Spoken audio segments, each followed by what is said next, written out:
Hello, friends and family. I'm having to re-record audio for this video because my mic messed up, and hopefully my mic's not messed up now. I didn't check, but there's the Hort T16 I unboxed a month ago. We're unplugging that, and you might think, "Ah, but that's a great controller. Why'd you unplug that?" Well, my friends, I'm taking forever to open this package. I received the package. Wow, HortPad M Ultra. Unbelievable.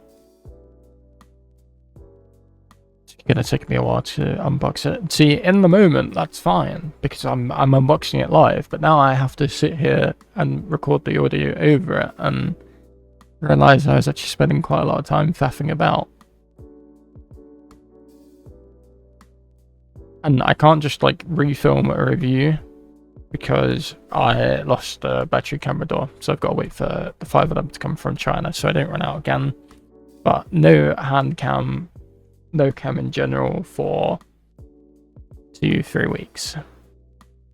So here we are, just awaiting me to open the package, which you'd think shouldn't be that difficult. Turns out it was quite difficult. I think I was showing there that there was a box within the box, and then I opened the box, and the packaging was actually really lovely. I don't know if I spoke about it or not. If I actually reach behind me, the package came with these 2 lovely bits of foam. One like outer bit that held the whole thing together, and then another bit of foam that goes on top to ensure the buttons aren't being pressed.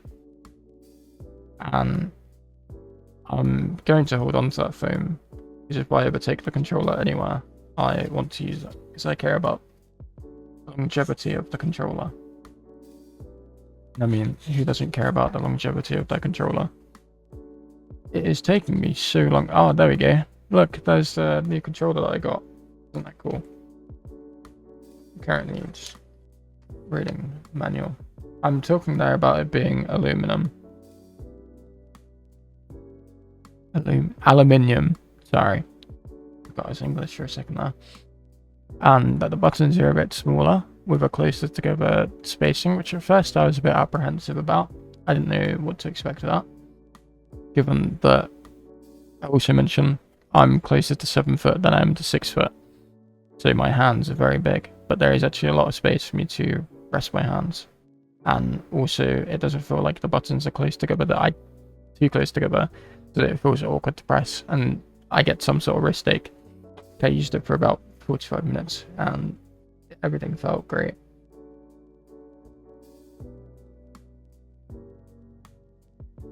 I'm not sure what I'm talking about here,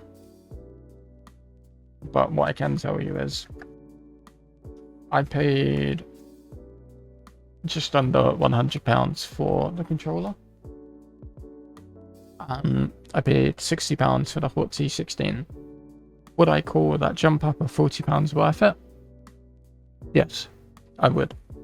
It has a lot of weight to the controller whilst being a half the width.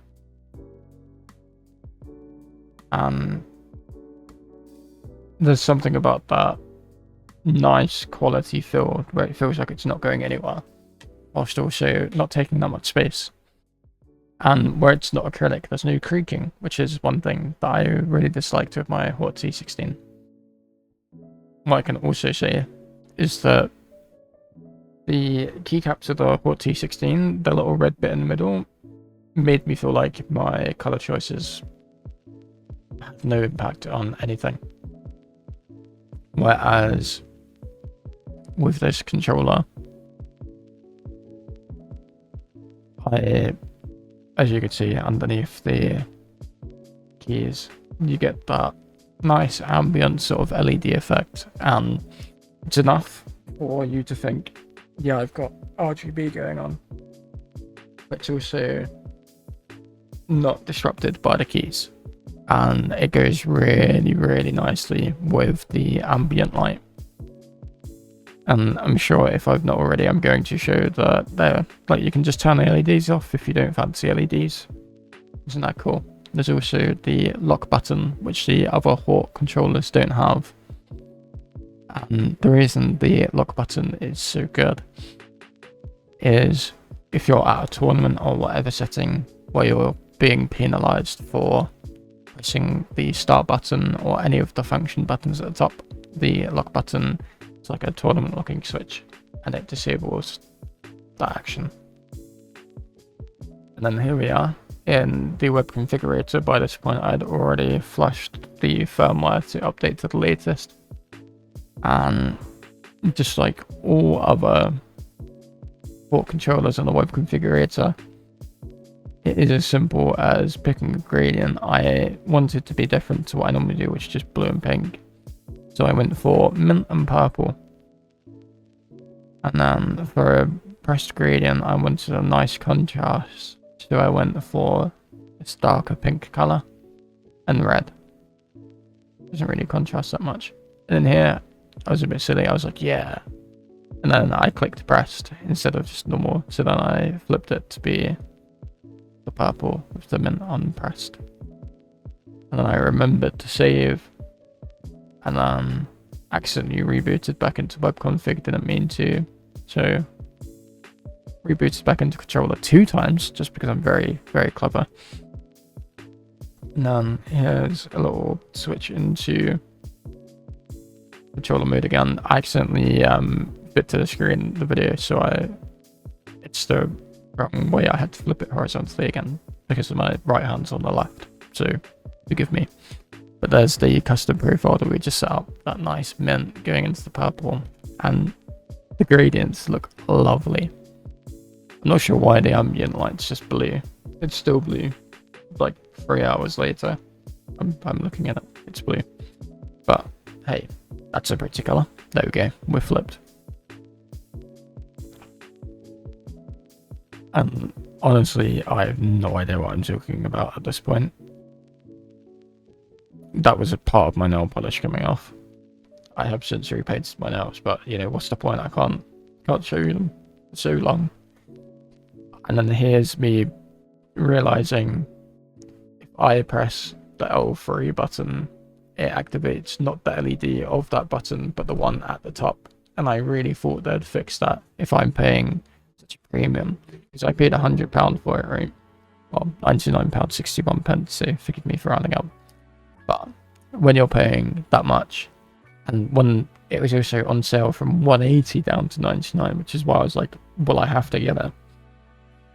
You'd expect them to fix that issue, because surely it's not that hard to just assign each button its own pin, and that pin, the LED, so it could recognize, oh, I'm not just pressing L3, I'm pressing this pin. Anywho,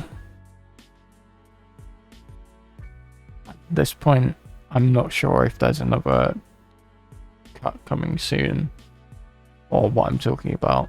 There was. There wasn't. That's the next video. I was talking about my review for the controller itself, because I had actually started playing, as you can see here, and see down here. Okay, it's capturing my mouse. And so originally I was quite concerned about the spacing of the buttons, but I wasn't inputting anything incorrectly. There was no like strain to input things. And this fight actually ended up going in my favor, or at least this round, bang, hit with a power crash.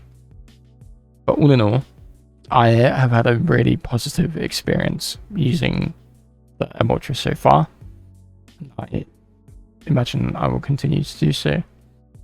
And as someone that isn't sponsored by Hort, that paid my own money for it, I would highly recommend it to people that are into fighting games and want a level list to have a little bit extra to spend. So you're not getting like the entry, you want like the mid-level, you don't want the 4X, the modular one, because I thought that didn't look very nice personally.